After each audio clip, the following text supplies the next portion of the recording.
वर्णिवेशरमणीयदर्शनम्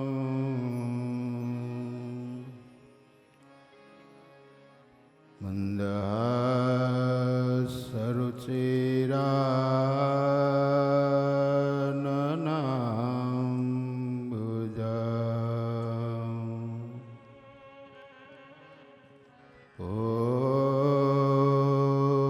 पूजितं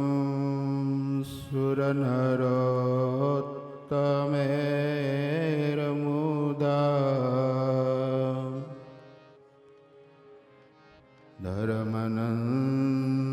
धर्मनन्दनमः विचिन्तये।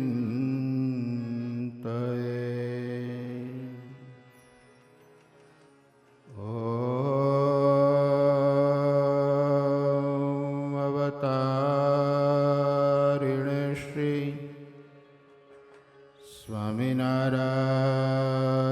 स्वामिनारायणाय नमो नमः। बोलो स्वामिनारायण भगवाननी जय। लक्ष्मीनारायण देवनी जय। श्री स्वामिनारायण मंदिर बगसरा मूर्ति प्रतिष्ठा महोत्सवना उपक्रमे आयोजित श्रीमद सत्संगी जीवन सप्ताह पारायणना वक्ता संप्रदायना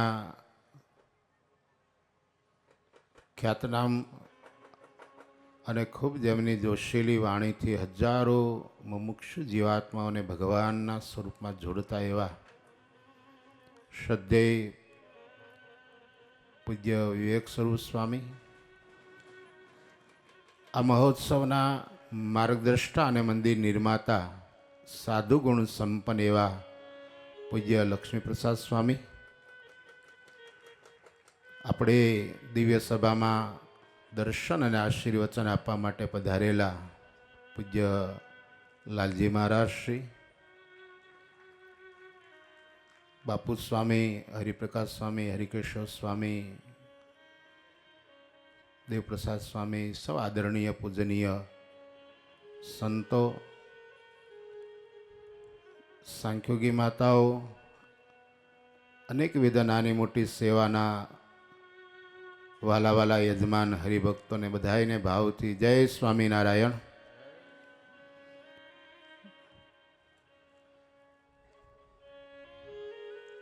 આજની વ્યાખ્યાનમાળાનો વિષય વચને પ્રવૃત્તિ અને વચને નિવૃત્તિ. વાલા ભક્તો, આપણને દરેકને હૃદયમાં એક ભાવ હોય છે. આધ્યાત્મિક જગતમાં ભક્તિ માર્ગમાં જોડાયેલો ભગવાનનો ભક્ત નું લક્ષ્ય હોય છે ભગવાન કેમ રાજી થાય. આજે આટલી વિશાળ સંખ્યામાં જે હરિભક્તો ઉપસ્થિત છે, પૂજ્ય સ્વામીની આજ્ઞાથી જ્યારે તમે મંદિરમાં 5 રૂપિયાથી લઈને લાખો રૂપિયાનું જે દાન કર્યું હશે, અને એથી વિશેષ વાત કરીશ તો તમે જે સમયનું દાન કર્યું છે ને, આજે 21મી સદીમાં સમયનું દાન છે ને સૌથી અગત્યનું દાન છે. સમય કાઢી અને તમે આટલી વિશાળ સંખ્યામાં જે ભક્તો આવ્યા છો, તો તમારા જીવનનું એક લક્ષ્ય તમે નક્કી કર્યું હશે. આધ્યાત્મિક જગતમાં જોડાયેલો ભગવાનનો ભક્ત, એનું જીવનનું લક્ષ્ય એ જ હોઈ શકે ભગવાન રાજી થાય અને જ્યારે આ શરીર પડે ત્યારે ભગવાનના પરમ પદની, પરમધામની પ્રાપ્તિ થાય, એનું લક્ષ્ય છે. ચાહે ભક્તો તમે હો કે અમે ત્યાગી હોય, આપણી પ્રવૃત્તિ પાછળનું લક્ષ્ય માત્ર એ જ હોવું જોઈએ, ભગવાન કેમ રાજી થાય. માળા કરનાર ભગવાનનો ભક્ત હોય, પ્રદક્ષિણા કરતો હોય, દંડવટ કરતો હોય, શાસ્ત્ર વાંચન ચિંતન કરતો હોય કે જપ તપ ધ્યાન કરતો હોય, આ દરેક સાધન પાછળનું લક્ષ્ય કેવળ ને કેવળ ભગવાનનો રાજીપો હોય છે. તો હવે વાત એ કરવી છે કે જ્યારે ભગવાનનો રાજીપો જ મેળવવો છે ત્યારે કયે સાધને કરીને ભગવાન રાજી થાય? તપે કરીને ભગવાન રાજી થાય, માળા કરીએ તો ભગવાન રાજી થાય, મંદિરના નિર્માણ કરીએ કરાવીએ તો ભગવાન રાજી થાય. ભગવાનને રાજી કરવાના અનેક સાધનો છે, પણ ઇન શોર્ટ એમ કહીએ કે ભગવાન જે કહે અને એ પ્રમાણે જે કરે એના ઉપર ભગવાનનો બહુ રાજીપો થાય છે. સ્વામિનારાયણ ભગવાન 25 વર્ષથી વધારે ગરડે રહ્યા. મહારાજ સર્વતંત્ર હતા, સ્વતંત્ર હતા. કર્તુમ અકર્તુમ અન્યથા કર્તુમની જે શાસ્ત્રોમાં વાતો લખી છે, આપણી કાઠિયાવાડી ભાષામાં કહીએ તો ધણીનો કોઈ ધણી ન હોય. ભગવાન એ સર્વતંત્ર હતા અને એ ઠાકોરજીને કોઈ બાંધી નથી શક્યું. ભગવાન ક્યારે સત્તાથી નથી બંધાયા, મહારાજ ક્યારે સંપત્તિથી નથી બંધાયા, કોઈ રૂપ કે જગતના કોઈ નાશવંત પદાર્થથી ભગવાન બંધાયા નથી. ઠાકોરજી બંધાયા હોય તો માત્ર ને માત્ર એક પ્રેમી ભક્તોના પ્રેમથી બંધાયા છે. સ્વયં ભગવાન પણ બોલે છે, અહમ ભક્ત પરાધીનો હ્ય સ્વતંત્ર ઇવ દ્વિજ. હું સ્વતંત્ર હોવા છતાં પણ મારા પ્રેમી ભક્તની આગળ હું પરતંત્ર થાઉં છું. તો દાદા ખાચરે ભગવાન સ્વામિનારાયણને આ લોકની કઈ અઢળક સંપત્તિ આપી ન દીધી. આપ્યું હોય તો એ માત્ર ને માત્ર પોતાનું મન આપ્યું છે, બસ. ભગવાન કહે કે દાદા રાત, તો દિવસ હોવા છતાં દાદા ખાચર બે હાથ જોડીને કહે હા મહારાજ રાત છે. તમે જેમ કહો એમ. અને વાલા ભક્તો, આજકાલ છે ને એજ્યુકેશન ડિપાર્ટમેન્ટમાં બધી ડિગ્રીઓ ઘણી બધી મળે છે. હું ઘણી વખત કહેતો હોઉં છું કે માણસ બીકોમ થઈ શકે એ સહેલું છે, એમ.કોમ થવું, એની ડિગ્રી મેળવવી એ સહેલી છે, પણ જેમ કહો એમ આ એક ડિગ્રી છે. ભગવાનનો ભક્ત જ્યારે ભગવાનની આગળ આવે છે ત્યારે દીન ભાવે ભગવાન એટલું જ કહે છે કે મહારાજ તમે જેમ કહો એમ. એ દાદા ખાચર છે ને જેમ કોમની ડિગ્રી મેળવી હતી ને એટલે આજે વચનામૃતના પાને પાને દાદા ખાચરનું નામ લખાયેલું છે. ભક્તો જેમ કહો એમ. મહારાજ એમ કહે કે દિવસ હોય ને મહારાજ કે રાત તો રાત. તો વાલા ભક્તો, ભગવાનને રાજી કરવાનું તાન કોને ન હોય? અમને હોય અને તમને હોય. આજે પૂજ્ય લક્ષ્મીપ્રસાદ સ્વામી એમના સમગ્ર સંત મંડળે કેટલો દાખલો કર્યો. આ કોઈ નાની સૂની વાત નથી ભક્તો, યાદ રાખજો. તમે બધા ગ્રસ્તી અનુભવી છો. એક મકાન બનાવતા હોય, હવે તો ભગવાનની થોડીક દયા થઈ, બાકી તો જે વર્ષે ખોખું તૈયાર થાય, બીજા વર્ષે પ્લાસ્ટર થાય, ત્રીજા વર્ષે લાદી નાખે ને 5 વર્ષે ઠેકાણું પડે એક મકાનમાં. જ્યારે 5 શિખરનું ગગનચુંબી આવું કલાત્મક એક નજરાણું મંદિર જે બનાવ્યું આ સંતો, એને લાખો લાખ આપણે વંદન કરીએ, એને આજે ખૂબ અભિનંદન આપીએ. આની પાછળ છે ને બહુ દાખલો પડ્યો હશે, બહુ મહેનત કરવી પડી હશે. કેટલાક વ્યક્તિઓનો સપોર્ટ હશે, કેટલાક વ્યક્તિઓ અડચણરૂપ પણ હશે, પણ બધાને સાથે રાખીને, બધા સાથે બેલેન્સ રાખીને જે કામ કરવું એ બહુ કાઠું હોય છે. અને આ સંતોએ કામ કર્યું છે એની પાછળનું માત્ર માત્ર લક્ષ્ય એ જ હોઈ શકે, સ્વામિનારાયણ ભગવાન અમારા ઉપર રાજી થાય. અને યાદ રાખજો ભક્તો, તમે હો કે અમે હોઈએ, કોઈ પણ જીવનમાં પ્રવૃત્તિ કરીએ એ કેન્દ્રમાં ભગવાનને રાખીને કરીએ અને લક્ષ્ય એ નક્કી કરીએ કે આ પ્રવૃત્તિથી માત્ર ને માત્ર ભગવાન રાજી થાય એટલા માટે જ આ પ્રવૃત્તિ કરીએ છીએ. હમણાં નિકોલમાં હરિપ્રકાશ શાસ્ત્રીજીની કથા હતી. એક દિવસ લાઈવ કથા હું સાંભળતો હતો. એમણે જે વાત દોરાવી, અત્યારે પ્રસંગને અનુરૂપ છે એટલે વાત કરું છું. આજે ભગવાનની કૃપા છે, દાદાના આશીર્વાદ છે, ગુરુદેવ અથાણાવાળા સ્વામીના એમના પર ખૂબ મોટા આશીર્વાદ. પણ જ્યારે હજારો ને લાખોની મેદની હતી નિકોલની સભામાં, ત્યારે એટલા વિનમ્ર ભાવે એમ બોલતા હતા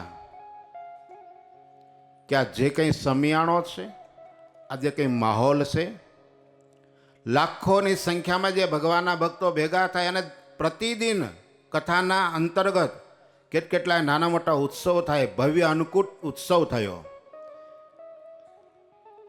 આટલી સફળતા પછી એક આટલા સમર્થ સંત એમ બોલે કે આ જે પણ કંઈ થયું છે માત્ર ને માત્ર સ્વામિનારાયણ ભગવાનની કૃપાથી થયું છે. ગુરુદેવ ગોપાળાન સ્વામીના આશીર્વાદ ને હનુમાનજી મહારાજની મહેરબાનીથી આ થયું છે. આપણે કોણ? એ તો એવું બોલ્યા હતા, આપણે કઈ વાડીના મૂળા. વાલા ભક્તો, ભગવાનને કેન્દ્રમાં રાખીને ભગવાનને રાજી રાખવાના લક્ષ્યથી માણસ જ્યારે કોઈ પણ કાર્ય કરે છે ત્યારે 100% ભગવાનમાં ભળે અને એ કાર્ય સાંગોપાંગ નિર્વિઘ્ન પૂરું થાય છે. યાદ રાખજો, આજે બગસરાનું મંદિર નિર્માણ થયું છે ને, એ પૂજ્ય લક્ષ્મી પ્રસાદ સ્વામીમાં રહીને ભગવાન સ્વામિનારાયણ મંદિરનું નિર્માણ કર્યું છે. બાકી કાઠું જ છે. આપણે જાણીએ છીએ આંતર અને બાહ્ય બંને પરિસ્થિતિનો સામનો કરીને, સમસ્યાઓ અને સંઘર્ષનો સામનો કરીને સર્જન કરવું ને એટલું સહેલું હોતું નથી. ભગવાન ભળે ત્યારે જ આ કાર્ય થતું હોય છે. તો આપણો વિષય એ હતો કે સવારથી લઈને સાંજ સુધી આપણે જે કંઈ પણ પ્રવૃત્તિ કરીએ છીએ લક્ષ્ય એ જ હોવું જોઈએ. આનાથી મહારાજ રાજી થાય. અને ભગવાન ત્યારે જ રાજી થાય છે જ્યારે ભગવાન જે કહે છે એ કરે છે ત્યારે. સત્સંગમાં ઘણા પ્રસંગો જાણીતા છે. જેણે જેણે ભગવાનના કહ્યા પ્રમાણે કર્યું છે એના કામ સરી ગયા છે, અને જેણે ભગવાને કહ્યું અને નથી કર્યું એના સંપ્રદાયમાંથી નામ નીકળી ગયા છે. પછી મત્સ્યાઓના પૂયબા હોય,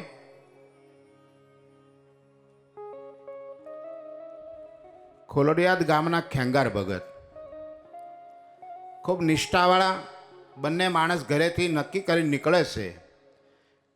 300 રાણી સિક્કાના રોકડા રૂપિયા લઈ અને ઘરેથી ગઢડે આવે છે. બંને જણાએ સંકલ્પ એવો કર્યો કે આ 300 રૂપિયા એમાંથી મહારાજને થાળ થશે, સંતો જમશે, કોઈ હાજા માંદા સાધુ હશે તો એમાંથી દવા ઓહોડ થશે. 300 રૂપિયા જ્યાં સુધી ખૂટે નહીં ત્યાં સુધી આપણે ગરડે રહેશું. 300 રૂપિયા પૂરા થઈ જાય વળી પાછા ઘરે આવશું. ગરડે આવ્યા. 300 રૂપિયાનું જે પોટલું હતું એ મહારાજના ચરણ આગળ મૂક્યું. એટલે મહારાજે સહજ રીતે પૂછ્યું કે શું છે મહારાજ, આ રૂપિયા છે શાના માટે? બસ મહારાજ તમને રાજી કરવા છે. સ્વામિનારાયણ ભગવાન કે ખરેખર અમને રાજી કરવા છે? ખેંગાર ભગત કે હા મહારાજ, બીજો કોઈ સંકલ્પ નથી. આમ તો બંને જણા ઘરેથી નીકળ્યા ત્યારે એવો સંકલ્પ હતો કે આમાંથી તમે તમારા અર્થે થાળ થાય, સંતો જમે, હાજા માંદા કોઈ હોય ની દવા ઓહડ થાય. પણ એની પાછળ મારા લક્ષ્ય તો એ જ છે, તમને રાજી કરવા છે. સ્વામિનારાયણ ભગવાન વળી વળીને પૂછે, ખરેખર ભગત અમને રાજી કરવા છે? હા મહારાજ, તમને જ રાજી કરવા છે. અને તે દાડે ભગવાન સ્વામિનારાયણ એવું બોલ્યા કે ભગત ખરેખર જો અમને રાજી કરવા હોય ને તો આ ગોપીનાથનું જે મંદિર થાય છે ને, કડિયાનો પગાર ચૂકવવાના પૈસા નથી. તમે જો કહેતા હો ને તો આ પૈસા એ મંદિરના કાર્યમાં વાપરીએ. અને તે દાડે આ ખેંગાર ભગત એવું બોલ્યા કે મહારાજ, આમ તો લોક વ્યવહારે પૈસા જ્યાં સુધી મારી પાસે હતા ત્યાં સુધી લોક વ્યવહારે કદાચ એ મારા કહેવાય, પણ મહારાજ તમારા ચરણે મેં સમર્પિત કર્યા પછી હવે પૈસાનો માલિક હું નથી, એ પૈસાના માલિક મહારાજ તમે છો. હુજે તો રસોઈ ખાતે વાપરો, હુજે તો કોઈ સંતને અર્થે વાપરો મહારાજ, હુજે તો તમે કોઈ દવા ઓહડ માટે વાપરો, અરે હુજે તો ઘેલામાં જઈ નાખી આવો. મારે એની અરે નિસ્બત નથી, કારણ કે મેં તમને એક વખત આપ્યું પછી એના માલિક તમે છો. જો આ ખેંગાર ભગતની કેવી સમજણ છે વાલા ભક્તો, આપણે પણ આમાંથી શીખવાનું. મોટા પુરુષના વચને કરીને જ્યારે કોઈ નાની મોટી સેવા કરતા હોય ત્યારે કોઈ વસ્તુનો દુરાગ્રહ ન રાખવો. સ્વામીએ આ મંદિરમાં રૂપિયા વાપરવા આપ્યા છે તો આના માટે જ, એવો કોઈ દુરાગ્રહ નહીં. એક પ્રસંગ બનેલો છે મહારાજના વખતમાં. સંઘ આવ્યો અને પછી મહારાજને દર્શન કરવા આવે એટલે કીધું ભાઈ આપણે હવે મહારાજના દર્શન કરવા જઈએ છીએ તો કંઈક સંતોને મહારાજને જમાડવા જોઈએ, એટલે ફાળો કર્યો. કોઈ 2 આના, 4 આના, 8 આના, કોઈ રૂપિયો ને. એમાં એક અઠાગ્રહી ભગત હશે, એને પણ ફાળો 4 આનાનો આપેલો. એ ફાળો લઈ અને મહારાજને આપ્યો ને મહારાજને કહ્યું કે મહારાજ, આ રૂપિયામાંથી આવતીકાલે રસોઈ બનાવવાની છે. એટલે જેને 4 આના આપ્યા હતા ને એ કૂદી પડ્યો. મહારાજને કે મહારાજ પણ જોજો હો, રસોઈ તો માલપુડા ને દૂધપાકની જ થવી જોઈએ. સ્વામિનારાયણ ભગવાન કે રસોઈ માલપુડા દૂધપાકની અને સામે રકમ, આ બેને સેટ થતું નથી, મેચ થતું નથી. આમાંથી માલપુડા અને દૂધપાકની રસોઈ થાય નહીં, આમાં તો ચૂરમા ને લાડવાની રસોઈ થાય. જેણે 4 આના આપ્યા હતા ને એ કે નહીં મહારાજ, રસોઈ તો માલપુડાના દૂધપાકની અમે નક્કી જ કર્યું છે. સ્વામિનારાયણ ભગવાન જેટલા ભક્તો બધા આવેલા ને બધાને કે ભાઈ જેના જેટલા રૂપિયા હોય લઈ લો. એટલે કોઈના 4 આનાવાળાએ 4 આના, 8 આનાવાળાએ 8 આના, રૂપિયાવાળાએ રૂપિયા બધાએ લઈ લીધા. હવે જે ભગત બહુ હઠાગ્રહી હતો ને એના 4 આના વધેલા. મહારાજ કે લે આપ 4 આનામાં રસોઈ થાય કે? આપ્યા 4 આના અને હઠાગ્રહ છે માલપુડા અને દૂધપાકની રસોઈનો. વાલા ભક્તો, કોઈ સંતના વચને કરીને જ્યારે નાની મોટી સેવા કરીએ એ જ ભાવ રાખો કે આ તમને આપ્યું, જેમ યોગ્ય લાગે ત્યાં તમે એવી રીતે વાપરો. આજે ખેંગાર ભગતે 2 હાથ જોડીને મહારાજને કીધું કે મહારાજ તમને આપ્યા, હવે એના માલિક તમે, હુજે ત્યાં વાપરો તમે. સ્વામિનારાયણ ભગવાન બહુ રાજી થયા. આધારાનંદ સ્વામીના ગ્રંથમાં લખાયેલો આ પ્રસંગ છે. પાર્ષદને બોલાવ્યા, ચંદનનો કટોરો મગાવ્યો અને આવી પાટ ઉપર સ્વામિનારાયણ ભગવાન બેઠા હતા. પોતાના બંને ચરણ મહારાજે લાંબા કર્યા, ચરણમાં ચંદન ચર્ચ્યો અને ખેંગાર ભગતની છાતીની અંદર ભગવાન સ્વામિનારાયણે ચરણારવિંદ આપ્યા. આવો મહારાજ રાજી થયો. એ રૂપિયા આપ્યા એટલે રાજી થયા? રૂપિયા આપ્યા એટલે રાજી થયા નહીં. જેમ મહારાજે કહ્યું ને એમ કર્યું ને એટલે ભગવાન રાજી થયા. એટલે વાલા ભક્તો, ભગવાનને રાજી કરવાનું તાન તો અમને હોય, તમને હોય, પણ મહારાજ ત્યારે રાજી થાય છે જ્યારે ભગવાનના કહ્યામાં રહીએ છીએ ત્યારે. તમે સંસારી ગ્રસ્તી છો, તમારા 2 દીકરા હોય, એમાં એક દીકરો કહ્યાગ્રો હોય, ડાયો હોય, તમારી અનુવૃત્તિ આજ્ઞા પ્રમાણે જ રહેતો હોય ને કરતો હોય, અને એક એવો હોય આમ જવાનું કહે તો આમ જાય ને બેહવાનું કહે તો ઊભો થાય ને ઊભું થવાનું કહે તો બેસી જાય. આવો અવળો હોય તો તમને હેત કયા દીકરા ઉપર થાય? કયાગ્રો એના પર થાય ને. તો ભગવાનને પણ કયાગ્રા ભગત હોય ને એના ઉપર જ હેત થાય, એના ઉપર જ ભગવાનનો રાજીપો હોય છે. માટે વાલા ભક્તો, આજનો આ પરમ પાવન દિવસ છે. અડધો કલાકનો સમય જ્યારે આપ્યો છે, 10 મિનિટ બાકી છે, ત્યારે આ કથાના માધ્યમથી આજથી એક જીવનમાં હૃદયની અંદર એક વાતને બરાબરની ગાંઠ વાળી અને આત્મસાત કરી લેજો. હું જે પણ કરું છું કેવળ ને કેવળ મહારાજને રાજી કરવા માટે કરું છું. અને યાદ રાખજો, ભગવાન રાજી થાય ને તો સાહેબ બધું જ આપોઆપ મળવાનું છે. જે કંઈ તમારા મનોરથ સંકલ્પ છે એ પૂર્ણ થવાના છે ભગવાનના રાજીપામાં. એક પ્રસંગ મને ગમે છે એટલે તમને કહું છું. એક રાજાએ પોતાના રાજની અંદર એવું ફરમાન જાહેર કર્યું કે આવતીકાલે સૂર્યોદયના સમયે રાજનો ખજાનો પ્રજા માટે ખુલ્લો મૂકવામાં આવશે અને જે વ્યક્તિ જે વસ્તુ પર હાથ મૂકશે એની પસંદગીની એ વસ્તુ એને મળી જશે. આવી જાહેરાત થઈ એટલે આખી રાજની પ્રજા આખી રાત સૂતી નહીં હો. આવતીકાલે તો સૂર્યોદય થશે, રાજનો ખજાનો ખુલશે, એટલે મનપસંદ વસ્તુ પર જેના પર હાથ મૂકશે એ વસ્તુ આપણી થઈ જશે. આખી રાત લોકો જાગ્યા, ક્યારે હવાર પડે અને રાજનો ખજાનાનો દરવાજો ખુલે અને આપણી પસંદગીની વસ્તુ આપણે મેળવી લઈએ. લાઈનો લાગી ગઈ છે ને આ બાજુ જાહેરાત પ્રમાણે સૂર્યોદય થતાની સાથે જ ખજાનાનો દરવાજો ખુલતાની સાથે હજારોની સંખ્યામાં લોકો ખજાનામાં આવીને જેને જે ગમતી વસ્તુ એના પર હાથ મૂકે. એમાં એક 5-7 વર્ષનો બાળક આ બધું દ્રશ્ય જોયા કરે છે. આમ ચારે બાજુ જોયા કરે. થોડી વાર લોકોની સામે જોવે, થોડી વાર ખજાના સામું જોવે, થોડી વાર રાજા સામું જોવે. રાજાને આશ્ચર્ય થયું. બાળકને પોતાની પાસે બોલાવીને પૂછ્યું કે બેટા, ગઈકાલે સાંજે જાહેરાત થઈ હતી, તને ખ્યાલ છે? તો કે હા, મને ખ્યાલ છે ને. તો આ રાજના ખજામાં આટલી બધી મૂલ્યવાન અઢળક કિંમતી વસ્તુમાંથી તને કોઈ વસ્તુ પસંદ ના પડી? કોઈ વસ્તુ તને ગમી નહીં તે કેમ લીધી નહીં? ત્યારે પેલું બાળક એમ કહે છે કે નામદાર, ખરેખર જે વસ્તુ પર હાથ મૂકે એ વસ્તુ મળી જાય? એટલે ગાંડા, જાહેરાત કરી, આટલા લોકો બધા આવ્યા અને જેણે જે વસ્તુ પર હાથ મૂક્યો એ વસ્તુ એને મળી ગઈ તો તને ના મળે? આ બધાને મળી તો તને પણ મળે ને? વળી બાળક કહે છે ખરેખર મળે? તો કે હા, મળે જ. પાકું? પાકું. તો હું જેના ઉપર હાથ મૂકું એ મારું? તો કે હા, તારું. અને ત્યારે 7-8 વર્ષનો બાળક રાજાનો જ્યાં સિંહાસન હતો નજીક આવીને રાજા ઉપર હાથ મૂકીને કહ્યું કે હવે તમે મારા? તો કે હા, તારો. તો આ ખજાનો કોનો? કે તારો. સમજાય છે? પહેલી તો જેણે જે વસ્તુ પર હાથ મૂક્યો ને એ એક જ વસ્તુ મળી અને બાળકને રાજા મળ્યો ને રાજાનો આખો ખજાનો મળ્યો. એમ વાલા ભક્તો, જીવનમાં ભગવાનને રાખીએ ને, મારા ઠાકોરજી રાજી થઈ જાય તો બધું જ મળે છે. હસ્તી પદે સર્વ પદમ યાદ રાજ્યો. હાથીના પગલામાં જેમ બધાયના પગલા આવી જાય એમ મહારાજના રાજીપામાં બધું આવી જાય છે. જીવનની અંદર હંમેશા ભગવાનને કેન્દ્ર સ્થાને રાખજો.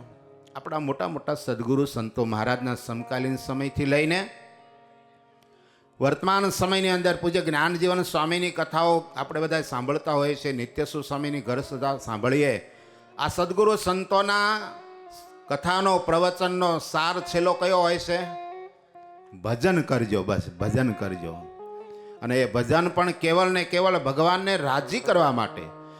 જીવનમાં વાલા ભક્તો ભગવાન કેન્દ્ર સ્થાને હશે ને તો બધું જ મળશે. ને જો ભગવાન નહીં હોય ને તો કદાચ પ્રારબ્ધને પુરુષાર્થથી ગમે એટલું ભેગું કર્યું છે ને ક્યારે ઢોળાઈ જાય ને ખ્યાલ નહીં આવે. સાહેબ, ક્યારે ઢોળાઈ જાય ને ખ્યાલ નહીં આવે. નિષ્કુળાનંદ સ્વામીની એક પંક્તિ ગાયન પૂરું કરીશું. સ્વામીના બહુ અદ્ભુત શબ્દો છે, મને આ કાયમ માટે ગમે છે ને હું કહેતો હોઉં છું. સ્વામી કે 100 શૂન્ય કરે, આંક ન કરે આગળે, સરવાળો શેનો માંડ છે એ તો કાળપ કરી કાગળે. જૂના જમાનામાં હુંડી લખાતી હતી. અત્યારે જેને તમે ચેક કહો છો, ચેકબુકની અંદર જે ચેકની અંદર રકમ લખવાની જગ્યા હોય ત્યાં તમે આગળ 1, 2 કે 3 આવો કોઈ આંક ન માંડો અને 100 મીંડા કરો તો એ ચેકની વેલ્યુ કેટલી? અર્જુન ભગત 0. ચેકબુકની અંદર રકમ લખવાની જગ્યાએ તમે આંક ન લખો, 1, 2 આવો આગળ આંકડો લખો નહીં અને 100 મીંડા કરો. નિષ્કુળાનંદ સ્વામી કે 100 શૂન્ય કરે, આંક ન કરે આગળે, સરવાળો શેનો માંડ છે તો કાળપ કરી કાગળે. 100 મીંડા કરે પણ આગળ આંક ન માંડે તો એની કિંમત 0 છે, મીંડું છે. એમ સત્તા, સંપત્તિ, પદ, પ્રતિષ્ઠા, માન, મોભો, હીરા, માણેક, ઝવેરાત, ધન, દોલત, વાડી, ઘોડી, સાધનો, પ્રસાધનો આ બધા મીંડાઓ છે. યાદ રાખજો. એની કિંમત ખરી પણ ક્યારે? જો આગળ ભગવાન રૂપી એકડો હોય તો. જો ભગવાન આગળ ના હોય તો આ બધા મીંડાઓની કોઈ વેલ્યુ નથી. એટલે આજની વ્યાખ્યાનમાળાના પ્રવચનનો સાર એટલો જ છે વાલા ભક્તો, જીવનમાં જે પણ કંઈ આપણે પ્રવૃત્તિ કરીએ કેવળ ને કેવળ ભગવાનને રાજી કરવાના લક્ષ્યથી કરીએ. કેન્દ્રમાં ભગવાનને રાખી અને કરીએ. ભગવાન હશે તો જીવનમાં બધું જ છે. અહીંયા કેટલા એવા હરિભક્તો બેઠા છે કે એક દિવસની એમની જે ભૂતકાળની પરિસ્થિતિ શું હતી, પણ ભગવાન સ્વામિનારાયણને ન છોડ્યા, મહારાજને રાખ્યા, તો આજે ભગવાનની એના ઉપર બહુ મોટી કૃપા છે. તમે બધા એના સાક્ષી છો, એટલે મારે વિસ્તાર નથી કરવો. 5 મિનિટ બાકી છે ત્યારે પ્રાસંગિક 2 મિનિટ પૂરું કરીને 3 મિનિટ પાછી આપીશ સંચાલકને વધારાની, કારણ કે આ બધું બહુ અઘરું હોય છે. સમય એ બહુ અગત્યની વસ્તુ હોય છે. ત્યારે આવું સુંદર મજાનું મંદિર નિર્માણ વર્ષોથી જેમણે અહીંયા રહી અને તપશ્ચર્યા કરી છે, વાલા ભક્તો યાદ રાખજો, આ બગસરાનું મંદિર નિર્માણ થયું છે ને, એમાં માત્ર પથ્થરો નથી વપરાયેલા, યાદ રાખજો. એમાં માત્ર ચૂનો નથી વપરાયો, યાદ રાખજો. એમાં માત્ર સિમેન્ટ કે લોખંડ નથી વપરાયું, યાદ રાખજો. એમાં લક્ષ્મી પ્રસાદ સ્વામીના સાધુનું લોહી વપરાયું છે ભાઈ. એને દેહને ખપાવી દીધો છે. અને એક સ્થાનમાં ઘણા વર્ષો સુધી રહેવાનું, નિષ્કલંકિત રહેવાનું અને સામે પરિણામ આપવાનું, સફળતા મેળવવાની એ સ્વામિનારાયણ ભગવાનના સાધુ જ કરી શકે, બાકી કોઈની તાકાત નથી. પૂજ્ય લક્ષ્મી પ્રસાદ સ્વામીનું જીવન બહુ સાદગીવાળું છે, નિરાલા સાધુ છે.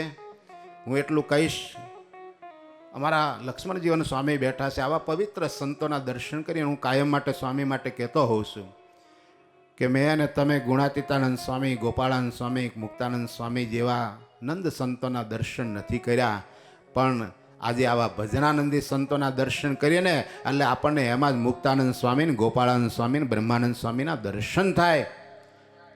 એવી સાધુતાથી યુક્ત પૂજ્ય લક્ષ્મી પ્રસાદ સ્વામી, એમનું સમગ્ર મંડળ, અદ્વૈત સ્વામી હોય, પૂજ્ય વિવેક સ્વામી, વર્ષોથી કથાના માધ્યમે કરીને હજારો મુમુક્ષુ જીવાત્માને ભગવાનની સાથે જોડી રહ્યા છે. ત્યારે આવા એક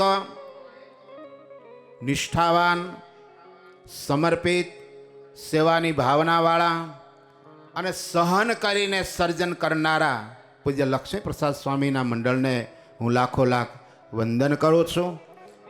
એ સંતોના વચને કરીને દેશ વિદેશના કેટલા હરિભક્તોએ, હમણાં અમે રસ્તામાંથી આવતા હતા, પાર્ષદ પોપટ ભગત, અમે ભગતજી કે પત્રિકા છે ને એ પોથી જેવી પત્રિકા છે, એટલા હરિભક્તોના એમાં નામ છે.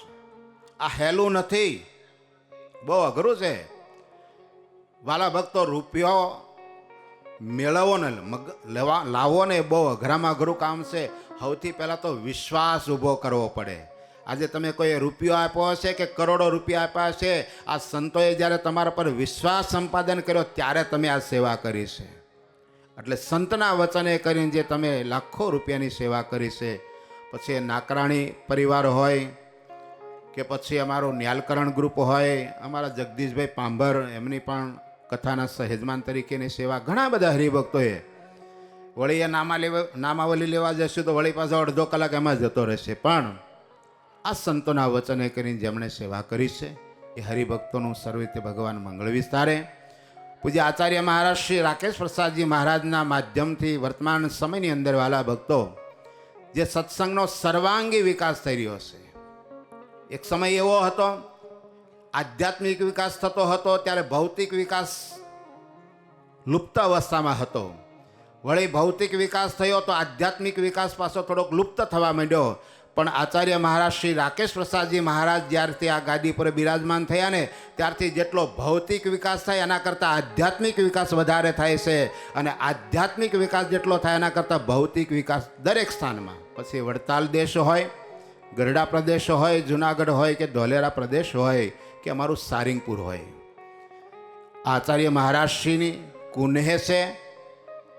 એમનાનો એક બહુ મોટામાં મોટો ગુણ મને જે સ્પર્શે છે કે નાનામાં નાના સંતને, નાનામાં નાના હરિભગતને પ્રોત્સાહિત કરવા. કોઈ કાર્ય કરતા હોય તો એને બળ આપવું, એને પ્રોત્સાહિત કરવો, એ મોટામાં મોટો ગુણ આચાર્ય મહારાજ શ્રી રાકેશ પ્રસાદજી મહારાજમાં છે.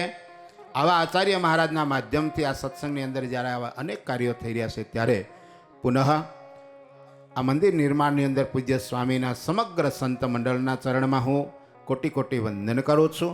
સ્વામીના વચને કરીને જે હરિભક્તોએ તન મન ધનથી સેવા કરી છે, અમને ભગવાન સ્વામિનારાયણ સત્સંગ ભજન સેવાનું વિશેષ ને વિશેષ બળ આપે અને જેવો આ મંડળ સાથેનો તમારો આત્મીય નાતો છે આજ દિવસ સુધી અડીખમ અને અતૂટ જળવાયો છે, એ નાતો કાયમને માટે જળવાતો રહે.